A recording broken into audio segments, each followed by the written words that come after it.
АКШ-нын Каржы министрлиги Кыргызстандык 4 компанияга санкция салганын жарыялады. Америка Кошмо Штаттары бул ишканалар Орусиянын коргонуу секторуна эки максатта колдонулуучу товарларды жеткирип, алар аскердик техникаларды жабдуу үчүн колдонулган болушу мүмкүн деп айыптап жатат. Санкция салынган компаниялар эмне менен алектенет жана алар Кыргызстанда качан пайда болгон айтып беребиз. АКШ санкция салган компаниялардын биринчиси RM Design and Development же RMDD ЖЧКсы. Ал Кыргызстанда былтыр гана ачылып, 2022 жылдын 17 мартында Юстиция министрлигинин каттоосунан өткөн. Компания электрондук жана телекоммуникация жабдууларынын компоненттерин дүң сатуу менен алектенет. Жетекчиси катары Шакир Маров Рашидович аттуу жаран катталган.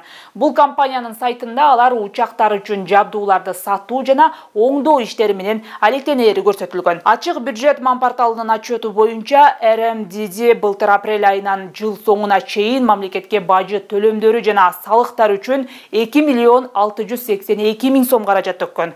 Быйыл төлөмдөр кескин өсүп, бүгүнкү күнгө чейин бюджетке 25 миллион 638 миң сом түшкөн.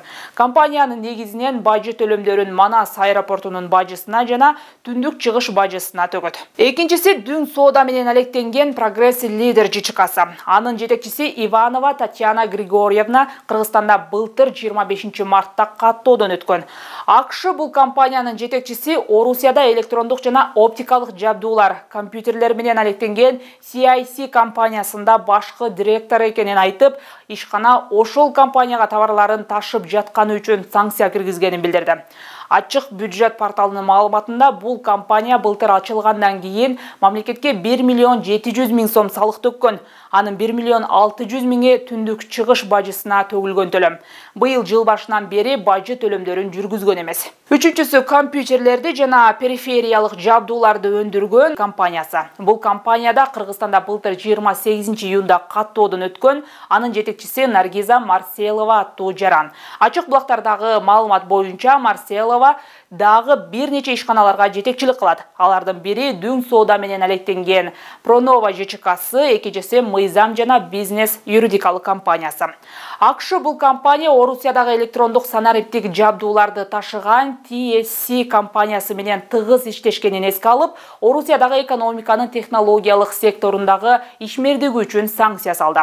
Башкача айтканда, эскертүү киргизилген ондогон товарларды ташыган деп айыптап жатат. Бирок ГТМ технология компаниясы ачылгандан бери бажы төлөмдөрүн жүргүзгөн эмес. Ачык бюджет порталында 15 миллион сомдон ашык салык төккөнү гана көрсөтүлгөн. Төртүнчүсү былтыр 25 мартта Минюста каттоодон өткөн Cargoline ЖЧКсы. Компания аба аркылуу жүк ташуу менен алектенет. Жетекчиси Азамат Алкадыров. Анын жетекчилигинде жүк ташуучу автомобиль ишмердиги менен алектенген Aerotrade ЖЧКсы да бар. АКШ Cargoline'га Орусияга миллиондогон долларлык чет элдик учактарды жеткирген деген жүйө менен санкция салды. Ачык бюджет порталынын отчетунда Cargoline 2022 жылы Манас аэропортунун бажысына 1 миллион 694 миң сом төккөн. Быйыл түндүк чыгыш бажысына дээрлик 989 миң сом төлөм жүргүзгөн. Башкача айтканда, АКШ санкция салган компаниялардын баары былтыр гана ачылган жана дүң соода же жүк ташуу менен алектенген ишканалар.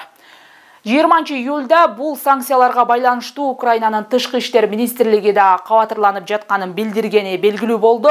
Алар Кыргызстан аркылуу реэкспорт жасалган товарлар аскердик техникаларды жабдуу үчүн колдонулган болушу мүмкүндүгүн муну Украин тарап достук эмес мамиле катары баалай турганын айтып жатат. Ал эми УКМК АКШ жана Батыш өлкөлөрүнүн Россияга киргизген санкциялык чектөөлөрүн бузууга кыргыз бийлигинин өзүнүн да мамлекеттик түзүмдөрү менен компанияларынын эч кандай тиешеси жок экенин билдирген. Жеке компаниялар алар жиберген продукциялардын акыркы керектөөчүсү же колдонуучусу ким экенин билбестен санкциялык чектөөлөрдү бузууга катышып калышы мүмкүн экендигин белгилеген.